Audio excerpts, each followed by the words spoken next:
Assalamualaikum warahmatullahi wabarakatuh. Hai para pencinta catur dan para caturmania, selamat datang kembali di Legenda Catur Dunia. Video kali ini saya akan tunjukkan sebuah partai yang sangat menarik kawan, yang dimainkan oleh Mikhail Tal saat berhadapan dengan Boris Spassky di turnamen URS Championship di Leningrad tahun 1954. Pada saat itu keduanya masih cukup muda kawan-kawan. Mikhail Tal berusia 18 tahun sedangkan Boris Spassky berusia 17 tahun. Seperti biasa kawan-kawan, Mikhail Tal selalu menghadirkan langkah-langkah kejutan bagi lawannya serta bagi para penonton yang menyaksikan permainannya. Bagaimanakah cantiknya permainan kedua pemain kali ini dan siapakah pemenang pada partai kali ini? Kita langsung saja ke permainan. Mikhail Tal memegang putih mengawali permainan dengan pion C4 pembukaan Inggris atau English Opening. Dibalas Spassky kuda F6, kuda C3, pion E6, pion D4, pion C5. Kita dapati permainan hitam dengan Benoni defense. Pion D5, permainan bertransposisi menjadi modern Benoni. Pion pukul pion dipukul balik oleh pion putih. Selanjutnya Spassky memainkan pion G6, kuda F3 oleh Mikhail Tal, gajah G7, gajah F4, pion D6 membuka lajur petak terangnya bagi pengembangan gajahnya ke depan. Lanjutkan Mikhail Tal pion H3 mengontrol petak G4 agar tidak diduduki oleh perwira hitam. Spassky melanjutkan dengan rokade. Pion E3 oleh Mikhail Tal membuka jalur bagi gajahnya di langkah berikutnya, kuda ke E8. Pastinya kawan-kawan bertanya kenapa Spassky melangkahkan kudanya ke E8. Di langkah berikutnya kawan-kawan pasti akan mengerti mengapa Spassky melangkahkan kuda ke E8. Lanjutkan oleh Mikhail Tal gajah ke E2. Spassky melanjutkan kuda ke D7. Inilah mengapa Spassky melangkahkan kuda ke E8 agar pion yang ada di D6 tetap terlindungi dari ancaman gajah putih F4. Mikhail Tal melanjutkan rokade. Spassky kuda ke E5, gajah pukul kuda, pion pukul gajah. Coba kita mundur ke langkah sebelumnya kawan. Di posisi seperti ini, Mikhail Tal memutuskan untuk pukul kuda dengan gajah. Kenapa tidak memukul kuda dengan kuda? Karena setelah pion pukul kuda mengancam gajah, gajah mundur ke G3. Gajah berpotensi menjadi gajah yang pasif. Karena peta A4 serta peta F4 sudah dikontrol oleh pemain hitam. Itulah dalam posisi seperti ini Mikhail Tal pukul kuda dengan gajah. Setelah pion pukul gajah, Mikhail Tal melangkahkan kudanya ke D2. Lanjutkan Spassky pion F5, menteri putih ke B3, kuda hitam ke D6, kuda putih ke C4, pion E4 oleh Boris Spassky menghentikan pergerakan pion di lajur E serta mengontrol peta D3 serta peta F3. Mikhail Tal melanjutkan kudanya ke B5, menantang kuda hitam D6, kuda pukul kuda, menteri pukul kuda. Spassky melanjutkan pion B6 melindungi pion C5-nya. Mikhail Tal mendorong pionnya ke D6. Gajah hitam ke D7 mengancam menteri, menteri ke B3.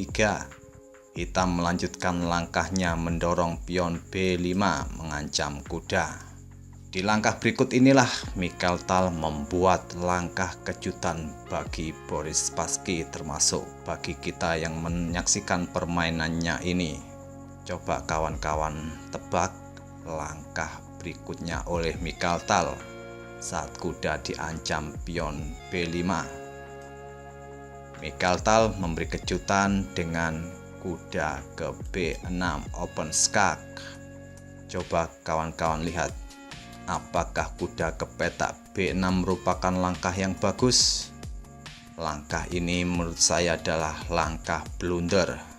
Karena setelah skak ditutup pion C4 mengancam menteri, putih mendapatkan dua ancaman sekaligus, yaitu menteri diancam pion C4 sedangkan kuda diancam pion A7. Menyadari akan kesalahannya, Mikhail Tal berniat untuk mendapatkan kompensasi atas langkah blundernya tersebut dengan gajah pukul pion C4 skak, pion pukul gajah, menteri pukul pion skak, ditutup dengan beteng. Mikhail Tal melanjutkan kuda pukul beteng A8, menteri pukul kuda, menteri putih ke B3 melindungi pion B2. Spassky melanjutkan gajahnya ke E5 mengancam pion D6, beteng putih ke C1, raja hitam ke G7. Di posisi seperti ini, Spassky tidak melanjutkan pukul pion yang ada di D6.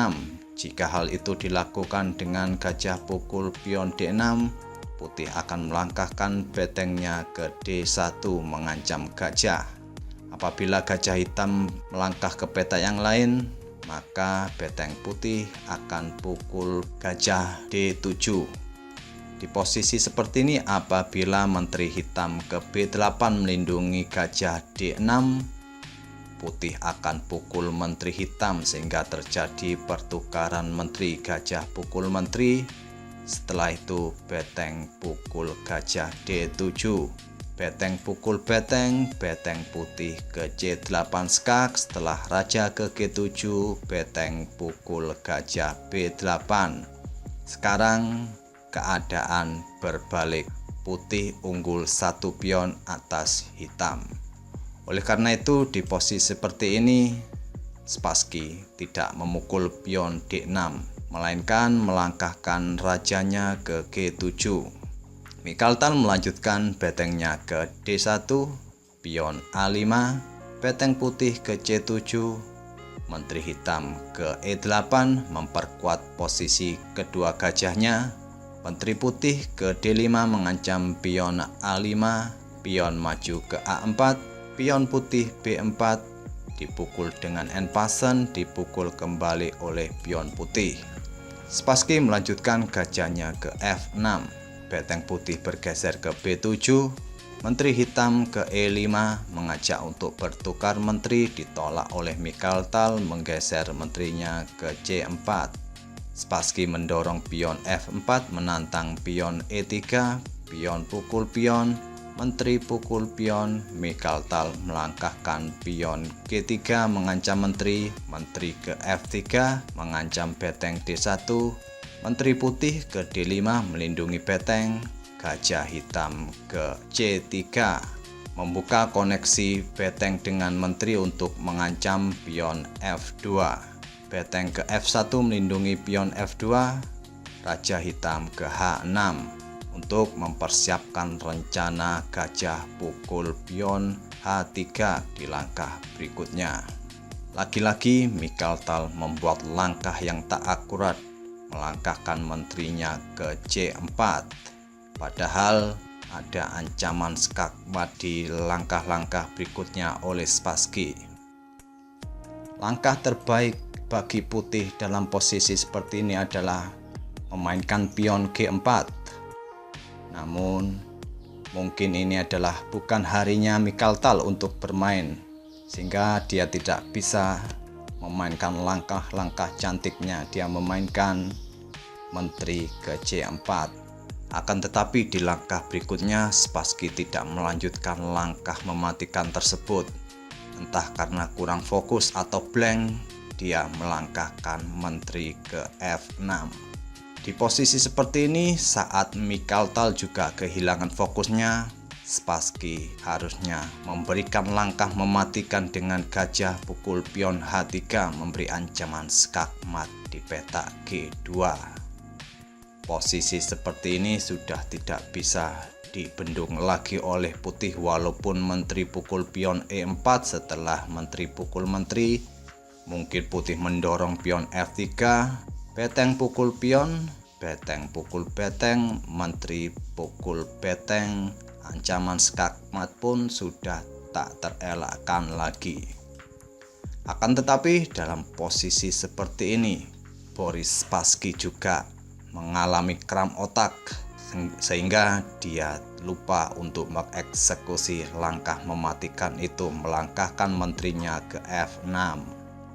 Akhirnya Mikhail Tal sadar akan ancaman itu, menggeser menterinya ke E2, gajah hitam ke D4, beteng putih ke B4, Spassky mendorong pion E3, menteri putih ke D3, Spassky mengorbankan menteri pukul pion F2 skak, beteng pukul menteri, pion pukul beteng skak, raja ke H2, pion promosi menjadi kuda skak, menteri pukul kuda, beteng pukul menteri. Selanjutnya Mikhail Tal pukul gajah D4, beteng hitam ke F2 skak, raja ke G1, dan Spassky mengakhiri permainan ini dengan beteng ke F3, mengancam dua pion putih yaitu G3 dan B3. Di langkah inilah Mikhail Tal menyerah. Sebuah permainan yang cukup menarik kawan-kawan. Kita disuguhkan sebuah permainan di mana dua pemain sama-sama membuat langkah yang kurang akurat dalam game kali ini. Mikhail Tal dengan blundernya, sedangkan Spassky melewatkan momen terbaik untuk mempercepat kemenangannya. Itulah kawan-kawan permainan antara Mikhail Tal melawan Boris Spassky saat mereka masih cukup muda. Terima kasih telah menyaksikan video kali ini. Semoga jadi inspirasi kawan-kawan dalam bermain catur. Sampai bertemu di video berikutnya. Wassalamualaikum warahmatullahi wabarakatuh.